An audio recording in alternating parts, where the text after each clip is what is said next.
Is alcohol terrible for your fertility? The diet that comes out on top when we're talking about fertility and across the board with overall health, longevity, etc. is... I see so much on Instagram about 30 grams of protein before 9 a.m. If you're not doing that, don't even think about it. It's not going to happen. They gave these guys 60 grams of nuts a day and they saw significant improvements in their semen parameters. I'm really glad that you've said that and that you're not going to tell us all to give up alcohol and cookies forever. You're listening to the Too Much Information podcast, where no women's health topic is off limits. Before we get started, I just want to say thank you. This podcast would be nothing without you. Follow along if you're not already, and if you like what you hear, please spread the word. Enjoy the episode. Hello and welcome to this episode of Too Much Information. I'm delighted to be joined today by Jen Walpole, who is a registered nutritionist, passionate about all things fertility in particular. Jen, it is so nice to have you here today. Thank you for joining us. Thank you so much for having me. And I'm really, really excited for our chat today, actually, and just hopefully to help bust a few myths around fertility. Honestly, so needed. I have been very much in this world for months now, and nutrition and alcohol are just these terrifying topics where you get conflicting information. So that's what we're focusing on today, is what you should be eating, how you should be fueling your body. And within that, we've got a few exciting mythbusters, one of which is alcohol, which I know is a conversation that so many people who are listening are just really keen to have sorted out for once and for all, because it is confusing. Yeah, and I think that's the problem with the fertility journey. There's so much information out there and it's great. And I think it's brilliant that we're just talking about it more. But I think with that comes so much confusion and conflicting advice. And that's where it gets really quite stressful, doesn't it? So stressful. And it's this idea that you are in control of your fertility. And I know to an extent that you are, but the guilt that means that you carry on your shoulders, because you feel like every time you're having a glass of wine or a chocolate brownie or forget to take your supplements, you know, that's going to be the reason why you don't get pregnant that month. It's a lot to take, isn't it? Yeah, that is an awful lot. And, you're preaching to the converted, really, because I'm a nutritionist and actually, just a little bit more about me is that as I graduated from my nutrition diploma back in 2020, it coincided with me and my husband struggling to conceive. And obviously, my diet was pretty good, but we found out we had male factor. And so, that removed a lot of guilt on my side, because you do get to this bad place of thinking it's something I've done, I need to do more. But actually, it's very much 50-50. And I know we'll get into the nitty gritty of that as we go on. So I actually had my son in 2021. We needed IVF to conceive him. So I really do understand the challenges of, feeling like you're doing absolutely everything and it's still not enough and you still need IVF. There was no amount of nutrition support that was actually going to get sperm to meet the egg in my situation. We needed IVF to conceive, and really so grateful that did happen for us. It was about 18 months after we started trying to conceive, and it was a bit of a journey of testing and looking into what was going on my husband's side, and then realizing that IVF was the only way. That all happened quite smoothly. The second transfer, I conceived our son and had him, like I said, 2022. I was 38 at that time. And then round two became a challenge in itself. By this point, I was a well-established fertility nutritionist. My clients get pregnant all the time. I've got a really good track record. I wholeheartedly believe in the role of nutrition and lifestyle and, key nutrients to support your journey. And I was doing all of this and it still wasn't working. And we ploughed through our 5 frozen embryos in 2024. And I really did end last year on a low, because one by one they didn't work. There's a lot of guilt, and why is this not working for me? Anyway, cut a long story short, I then found out in 2025 that actually there were immune factors at play. And so, like, this is another example of like doing absolutely everything and knowing like my nutrition was pretty good. My health is really good. I've got no autoimmunity. It was just like this immune factor. And again, that medical intervention for me was really, really important. And alongside all the work that I believe in, I'm really pleased to say, again, I finally got there in the end. But yeah, it's been an absolute ride. And you wouldn't wish infertility on anyone. But I'm that prime example of doing absolutely everything there is to do, and it's still not quite being enough. And that's quite a lot to take on, really. Honestly, you speak about this so much on your social media channels, which I really respect, because you are practicing what you preach, literally. But the fact that you're able to talk about this so succinctly and, with such an upbeat attitude, I think is incredible, because that sounds so grueling. I'm sitting here now and we're at the stage where we are having discussions about IVF and about the next stage, and that already seems a bit daunting. But to go through 2 rounds of that and then the 5 embryo transfers that don't work, it's a lot. Yeah. Wow. It is. And the IVF process is a real roller coaster, like full of so many highs and lows. It's not always like that, I will just add. And I have had so many clients that kind of like first transfer in, it works. So, it does. We have like, some really happy stories and things like working, but for some people, it can be a little bit more complex. And it felt really unjust as well, because obviously we needed IVF, not because there was an issue on my side, taking it back a bit. And I think one of the things that we connected over was the fact that we both got diagnosed with PCOS. I also had amenorrhea for 3 years, literally didn't have a period, and was like, need to sort this out. It's not normal.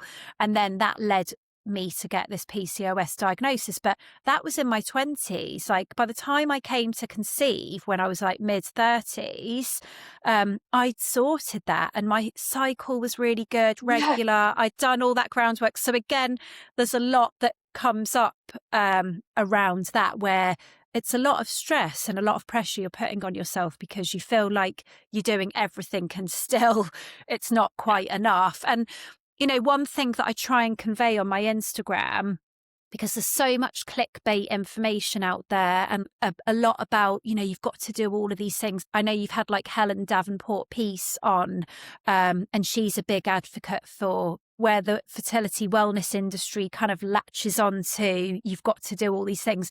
I'm really passionate about making sure the changes that we make are sustainable, they're manageable, they're achievable, they make you feel good. Yeah. And it's not about like sucking the complete joy and like pleasure out of life and food, because I really think where the magic happens is where we find balance and everything.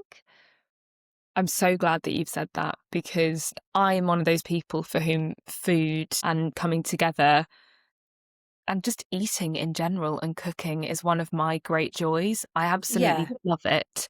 And it definitely can feel like you are just cutting and cutting and cutting and cutting, and you're told to go down to this like really boring, joyless diet. And I don't think that is the case. But also more broadly than that, like my husband and I are both super passionate about food, but we're passionate about healthy food because we love it. And that's not just green, sad salad. That's, delicious and varied and different cuisines and different protein sources and loads of different flavors. We use Mindful Chef, which we love because it gives us, something easy, because we're both working, busy people, and it gives us loads of variety. I love a sweet treat. I'm not going to give that up. Like, it's not, Yeah. I'm not going to have it every single day, but this kind of 80-20 rule and this idea that you're finding a way of nutrition that works for you for life, not just for this moment in life, is something that I feel really passionate about. So I'm really glad that you've said that. And I'm glad that you're not going to tell us all to give up alcohol and cookies forever. No, absolutely. And I think that like leads us quite nicely to talk about fertility diet and what that looks like. And I really like the fact you said like the 80-20, because I really believe in that, like 80 to 90, you know, and there's room for some of those things that bring us joy. So first of all, the diet that comes out on top when we're talking about fertility and really optimal health. Yeah. So across the board with lots of conditions and overall health, longevity, etc., is basically the Mediterranean diet. Which is great. A delicious diet, not really a sad diet. No, exactly.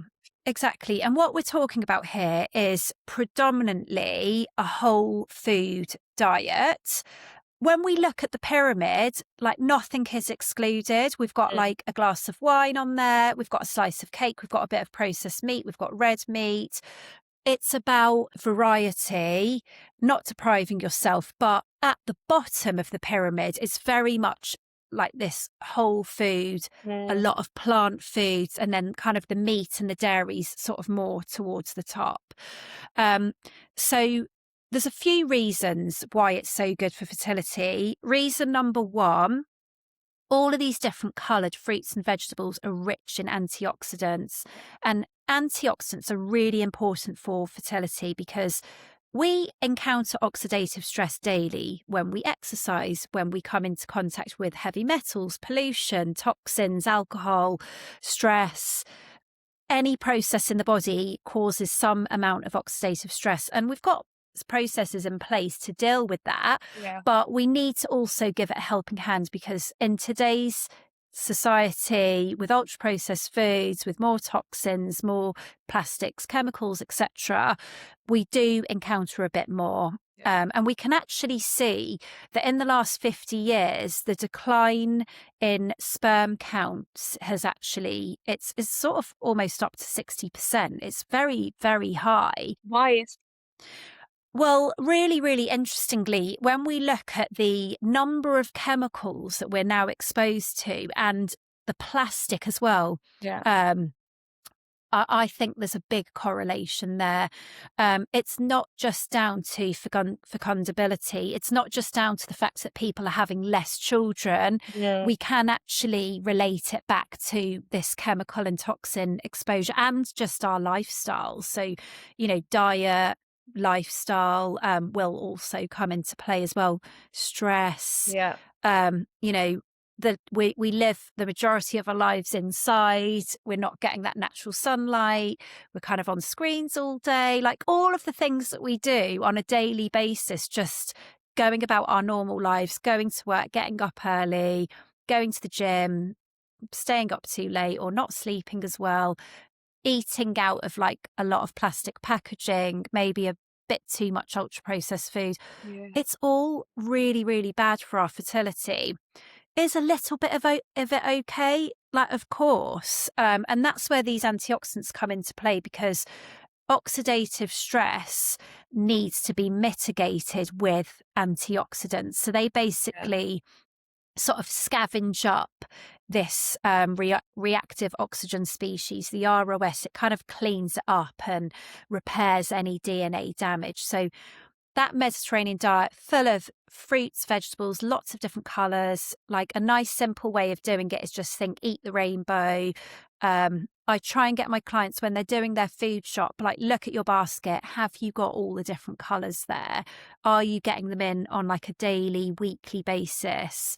And it's interesting to see the difference between men and women actually, because I think women usually are, you know, eating berries, they're eating like different colours, and then you know, your partner's taking like a banana or an apple in, you know, every day to work and that's their fruit. So just trying to encourage you both to have more colour is really, really helpful for that egg and sperm quality. Reason number 2 why the Mediterranean diet is so good for fertility is that it's rich in healthy fats. So we've got olive oil with every single meal, ideally. We've got nuts and seeds. So, things like walnuts are really nice because they've got a nice amount of omega-3. We've got like flax seeds, chia seeds are good because they've got that plant-based source of omega-3. Also, a really interesting study on nuts and male fertility, and they gave these guys like 60 grams of nuts a day. It was hazelnuts, walnuts, and almonds, and they saw significant improvements in their semen parameters. Yeah, so that's like a really nice, easy intervention where like you can say to your partner or just prepare for them like a little pot of like a handful or 2 of nuts a day. It's so easy to do that. My husband eats so many nuts. His sperm quality should be off the charts. And this is the thing, like, it's really difficult with fertility because you'll hear like one thing, like, about the nuts and like, that's going to be the one thing. And maybe it, after you do that, there'll be a pregnancy and then you'll be telling everyone like, it's these nuts. Always. And we latch onto like this sort of one thing. But in my experience with fertility struggles, it's often a combination of things that are kind of all coming into play at once. And that's why I really like to work with the couple because it's so important. It's 50% your DNA, 50% your partner's. So it really should be a joint effort. Absolutely. And then going back to the Mediterranean diet, so healthy fats, we also get that from oily fish. So things like salmon, mackerel, anchovy, sardines, herring, trout as well. The acronym SMASH-T. So that's quite a nice way of remembering those fish. I love that. Never heard of that. Yeah, it's quite nice and easy to remember. So healthy fats. And the other reason why it's so good for fertility is, nothing's really excluded. We've got a good amount of protein. We've got whole grains, lots of plant-based foods. And nothing's excluded. If we think about how we then build that healthy plate, where we've got like a lot of fruit and veg and whole grains at the bottom of the pyramid, we sort of say half the plate should be those kind of plant-based foods. A quarter of the plate should be the whole grains. That's still sort of at the bottom of the pyramid there. Then a quarter of the plate protein, and we also say like a palm-sized portion of protein. So that could be your tofu, could be legumes, could be fish, poultry, red meat. And then we've got our healthy fats as well. So that's like a double thumb-sized portion on top of the drizzle of olive oil. So like we said, every meal we should have that olive oil there as well. It sounds delicious. I feel like this is easy. I'm excited about this. Yeah, and the thing is, I like to say this to my clients, it's not about eating as if you're on a Greek island, as lovely as that would be, like one of my favourite places, but it's about looking at how you're building that plate. Or, it might be that you're having an Asian cuisine, like you said, you're eating different cuisines, but you're making sure you've got that protein, you've got lots of colour, you've got some healthy fats, you're balancing that plate well and just taking some of the principles, like the olive oil, for example, that's an easy one, the nuts and seeds, eat the rainbow, and applying that to just how you like to eat food, basically. I love that because it sounds approachable and not too intimidating. I would love to ask though, so at the time that we're recording this, we are a month away from Christmas, which is wild. Obviously that's a time for a lot of people. They are, you've got the boxes of celebrations out, you've got the turkey and the stuffing and the crisps and a lot of beige foods that accompany that better food. Whether it's Christmas or not, if you are on holiday or if you're at a party or a work do, are there any tips that you have for how you can maximize your nutrition that you're getting whilst also not having to be so prepared that you're bringing your own food or having to say no to what's on the menu? Yeah, and I think that's a really good question. I like to say to my clients that, like with Christmas, it's 2 days. Enjoy them, go easy on yourself. I like people to focus on what we're adding into the diet. Start your day really well. Have that balanced plate. Maybe it's smoked salmon, poached eggs, like some greens. Maybe it's a smoothie and you can just pack in loads of goodness in there.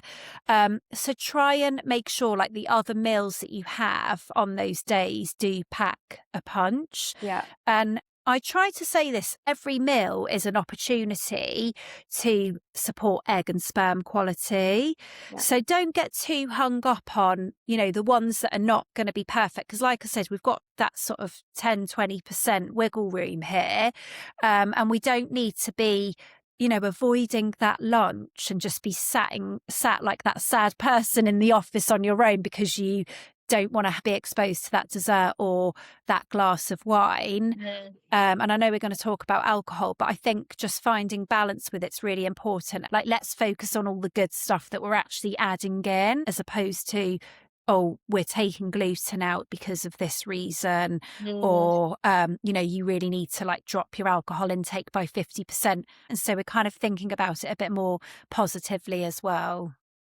Love that. What are your hero ingredients that you have in your fridge or freezer or cupboard that you think everyone needs to support sperm and egg quality?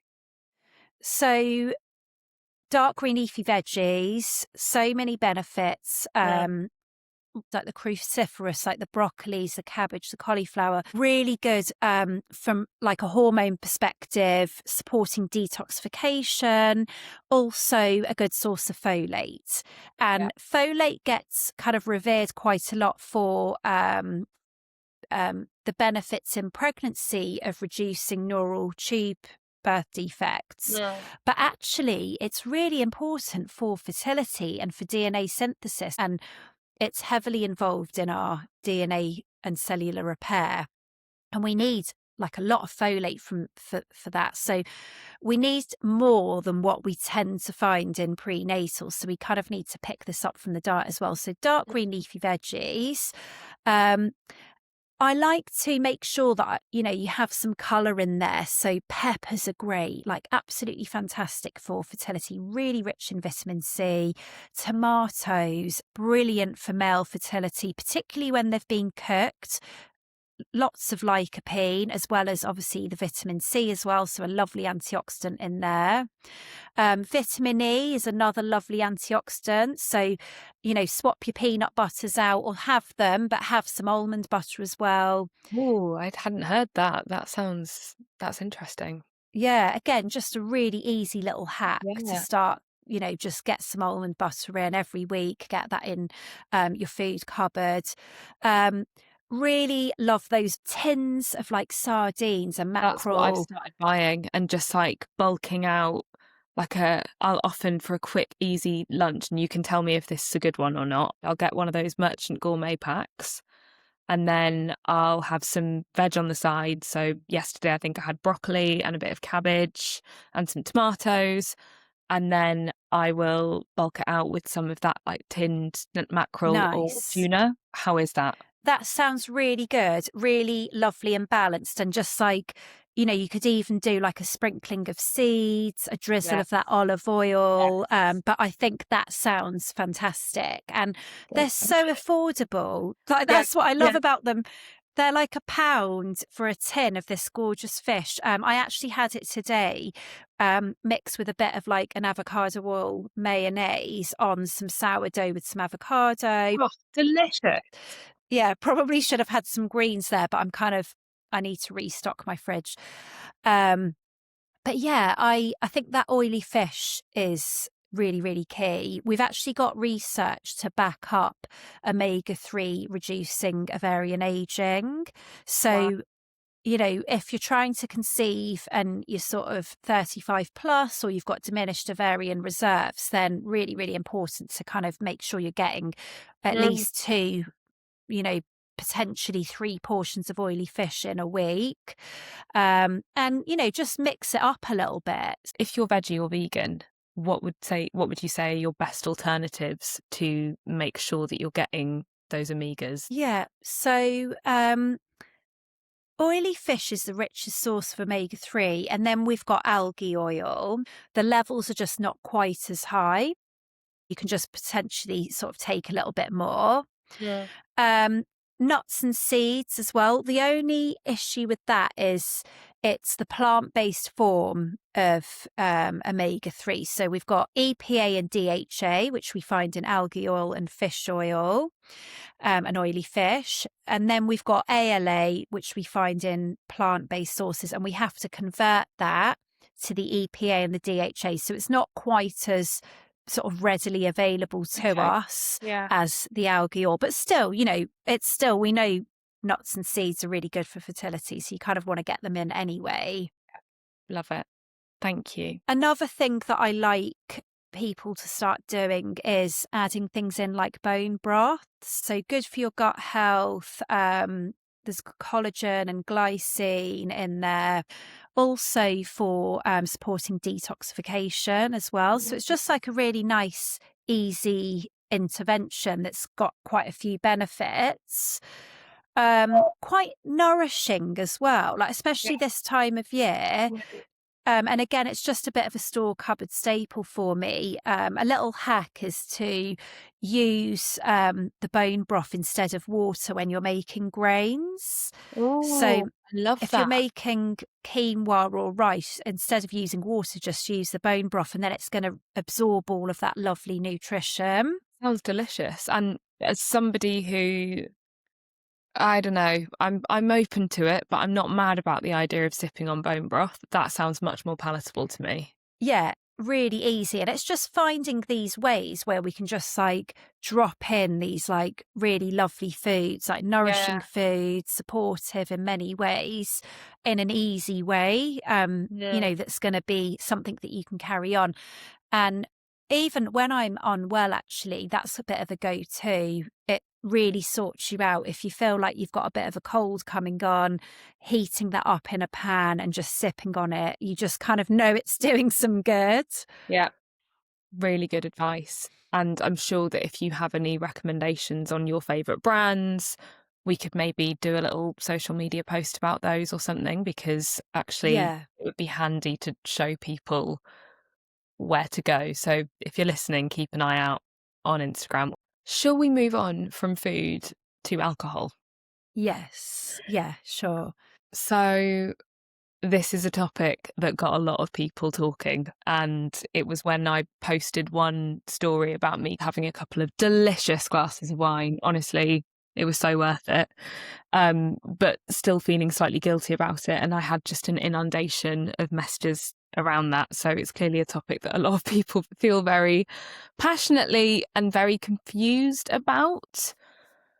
I would just love your take as someone who's lived through this and as an expert. Is alcohol terrible for your fertility as a man and a woman? So I think we'd all agree there's no nutritional benefits of alcohol. And I think that's really important because in our culture, it's really accepted, isn't it, that alcohol features. And I've been there. I've had those days of like partying and drinking too much and having the odd cigarette and things like that. But we know it's not good for us. We've got NHS guidelines telling us that 14 units of alcohol a week is okay. So, yeah, we need to have a bit of an understanding that it's not necessarily going to serve us. However, do we need to take it out completely? No. And we've got research to back this up, even particularly with, fertility as a focus. So we've got a study of about 1,200 men between the ages of 18 and 28. And actually, they found an impact on concentration, motility, and morphology from just 5 units of alcohol a week. So when we're talking about what's okay in terms of alcohol consumption, it's actually an awful lot less than what people think is okay to have. And especially if we just compare that to the NHS guidelines. It's something that I see a lot in clinic, and I'm pretty much having conversations with most couples that they need to reduce their intake. I would also say most women, I find, have already, just with pregnancy in mind and thinking, in that luteal phase, am I pregnant? Am I not? Yeah. They're not kind of like hitting the booze and binge drinking. They're being quite mindful. Yeah. So women are usually pretty good. They might be having a couple of glasses of wine a week, maybe 3. And I think I'd probably keep it sort of 3 and under, really. The research around women is, we know that it has an impact on, we know for men as well, it has an impact on hormones. So I think with alcohol, I tend to take a bit of an individual approach. Someone with endometriosis, alcohol is actually a really bad idea. And so I would be quite mindful on reducing it, because we know it has a significant impact on how you detox estrogen. And we know with something like endometriosis, PCOS even, potentially we've got elevated levels of estrogen. So we kind of want to give our bodies a helping hand there. So yeah, it's really a fine line, I would say. What I tend to do with alcohol is get my clients to focus on quality over quantity. Oh, interesting. So do you think that makes a difference? Absolutely. So if we think about wine, and we haven't spoken about toxins much yet, but wine is highly, highly sprayed. Grapes are sprayed with pesticides because obviously they want to get as big a yield as possible. Yeah. So try and go for organic, like biodynamic wine from small kind of cellars. You might be paying more for it, but it's going to be delicious and you're going to treat yourself and you're really going to enjoy it. Yeah. And you're going to have alcohol-free days in the week. And then it might be that you're sharing a bottle of wine on a weekend with some friends, or you're having a glass of wine, of like a really nice quality organic wine, when you're having a meal on date night or something. So quality over quantity. Yeah. And really try and have like mostly alcohol-free nights. But don't beat yourself up if you do end up having 4 or 5 drinks, but that's really a one-off and it doesn't happen on the regular. Yeah. I really wouldn't beat yourself up about it.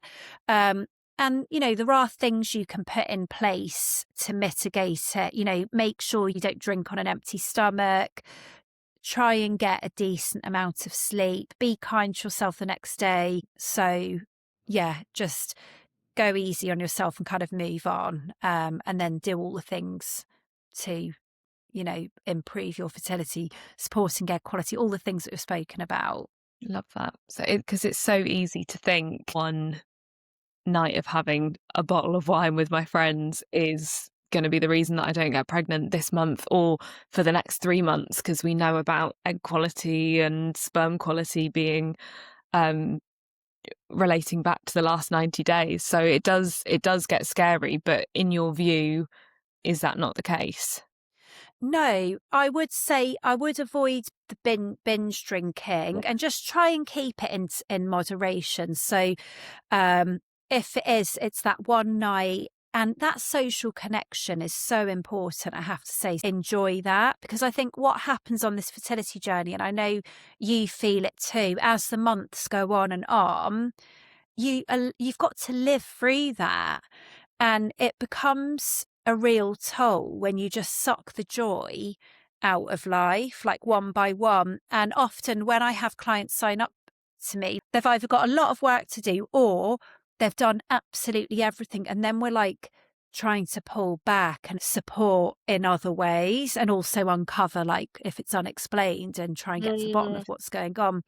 But just find a bit of balance with it, because we don't know how long it's going to take. It can change really quickly. You know, it might be next month you're pregnant and then that's it. You're not drinking for 9 months. And, you know, that bottle of wine, it didn't really matter. But yeah, you've got to sort of live your life as well. And I think that's really important.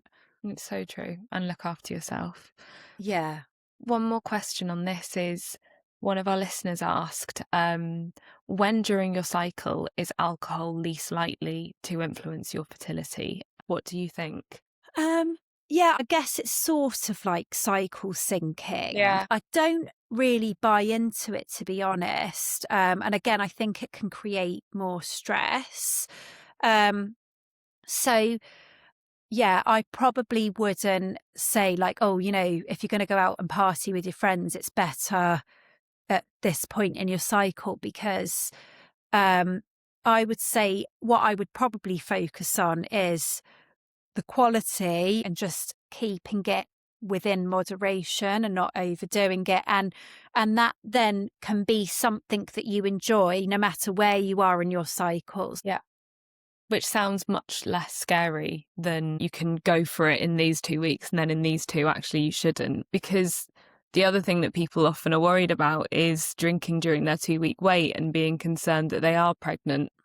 Exactly. And I would say as well, like, I think today we've like lost sense of like our ancestry. Yeah. And I can imagine, you know, back in the day, like our grandparents would have been there, you know, they had like whiskey as like a medicine. And actually, it's most likely, you know, if there's underlying issues, there's something else going on, like whether you have that glass of wine in your luteal phase, it's not going to be the thing that causes the issue. Yeah. Really, the times that I find alcohol having a significant impact is when it's really obviously high, you know, and we're not talking about 2 or 3 glasses of wine or beers a week.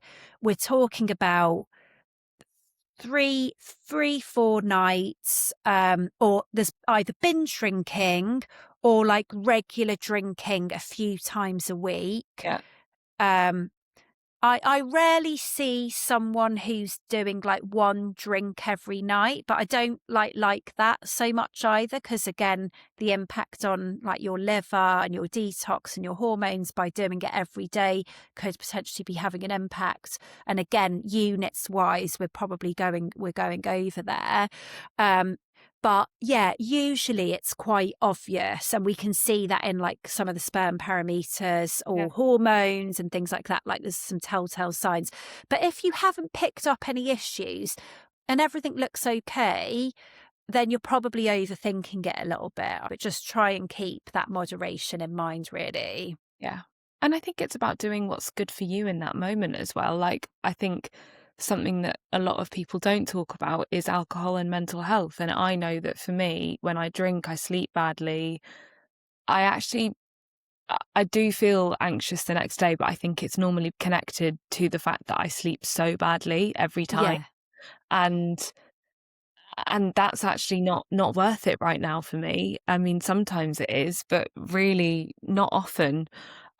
Because I feel like I'm already in a bit of a heightened state of stress and anxiety anyway. So I think that's completely personal to me. I know other people who've gone out and had a lovely time and managed to sort of keep up all of their social gatherings and all of that throughout their trying to conceive period, and that's what's worked for them. So I think you're right that it is completely personal.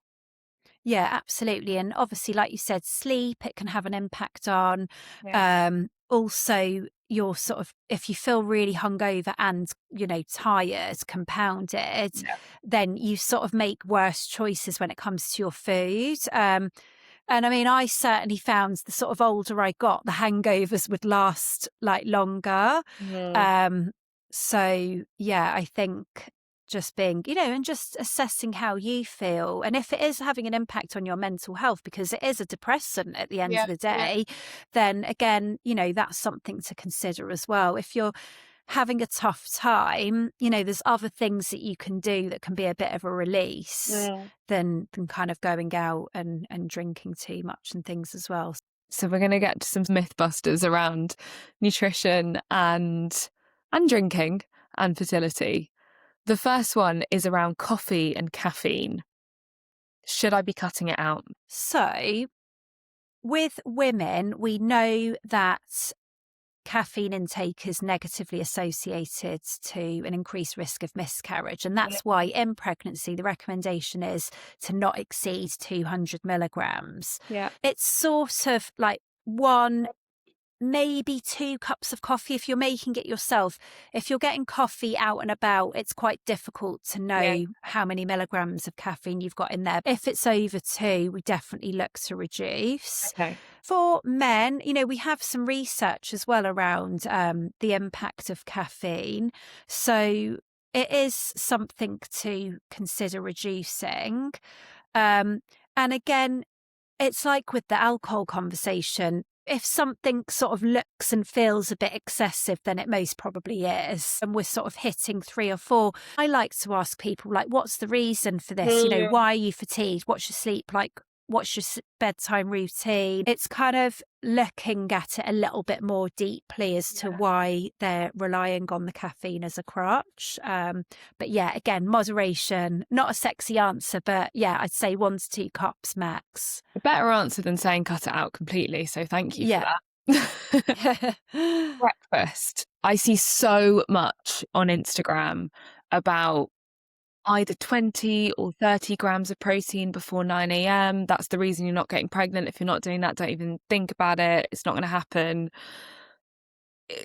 How important is breakfast for men and for women? So, probably a bit more important for women, important for both, but important for women for different reasons. Fasting, I'm personally not a huge fan of for women, especially like long fasts. An overnight fast of sort of 12 to 14 hours is fine, but you do want to be eating, a nice balanced, again, thinking about that balanced plate, which will have like a nice amount of protein present. So say if you have dinner at 7 p.m, we're sort of looking at around between 7 and 7 a.m, 9 a.m. that we want to have breakfast. Benefits of that are like blood sugar balance. Sometimes I'll have women who, they're skipping out meals and they think it's healthier. Yes, there are other meals that are pretty balanced, but they've got like these big long gaps, that huge overnight fast. And it's kind of counterintuitive because what happens is when your blood sugars dip in the morning and they're too low, you just end up releasing glucose from the cells. And actually that can spike your blood sugar. So contrary to popular belief of like your blood sugars dipping, you will actually find that you're having this spike. So you need to make sure that we keep this like smooth, steady stream of energy, and, carbohydrates, but also protein and fat present so that we're not seeing like these huge spikes. The protein conversation, I'm a big fan of for women, particularly that have PCOS.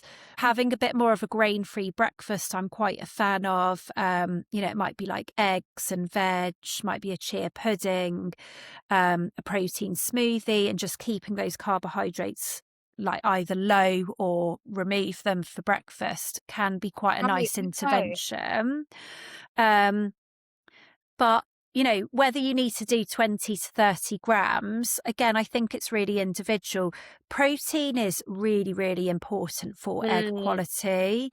And I do think that if you're on a vegetarian or a vegan diet, it becomes quite challenging to, get everything you need. And that's not just about protein, but iron and other nutrients and choline and things like that as well. For men, breakfast or fasting is less of an issue, and actually a lot of the studies are on men as well, so we've got some good data around that. If men don't feel like they want to have like a proper breakfast, I at least get them to do that handful of nuts and a handful of berries so they're getting some antioxidants in the morning. That's great advice. Really, really good advice. Somebody wrote in asking, is the seed cycling that I'm doing any good for my fertility? So there's actually no scientific evidence to back up seed cycling. It's a naturopathic principle. However, we do have research on the role of phytoestrogens and hormones. So, things that we find in like the flaxseed, pumpkin seed, sunflower, etc. I think it's a really nice thing to be doing. Depends on the individual, really. Is it causing stress? Or is it something you're really enjoying doing? Are you seeing any benefits? Personally, I think there's better interventions that we can take.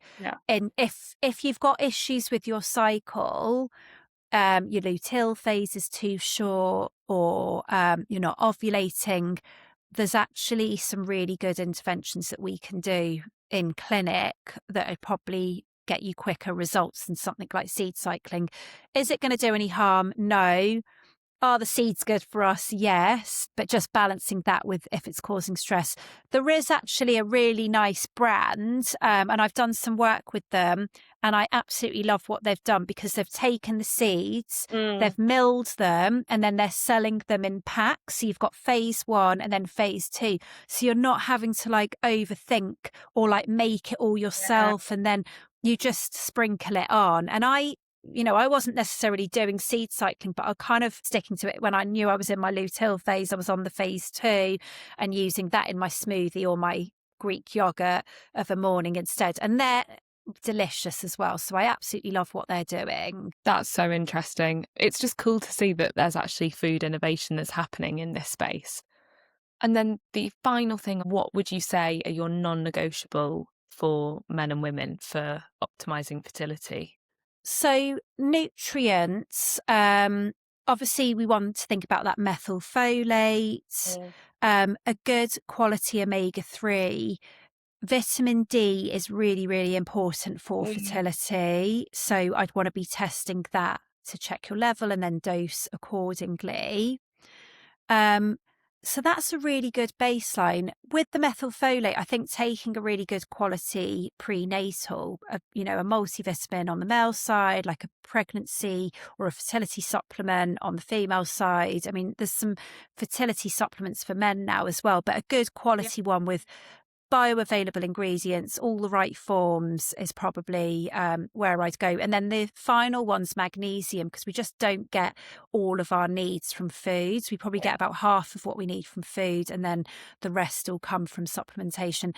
And then from there, I think it really needs to be bespoke based on needs. So depending on like different sperm parameters being out, or if there's endometriosis, there's PCOS, or there's other hormonal signs and symptoms, then we'll kind of maybe add in additional things on top. Yeah, and that's when people need to come to you. Jen, it's been so good to have you on today, and thank you so much. Where can people find you and your work? Thanks so much for having me. I've really loved our chat today. People can find me on Instagram, Jen Walpole Nutrition. My website's jenwalpole.com. And I mostly work online, but I also work out of a clinic in Chelsea called Bliss. So, people can find me there as well. Thank you. We will be putting all the links that you send through in the show notes as well. And thank you so much for your time. It's been super helpful.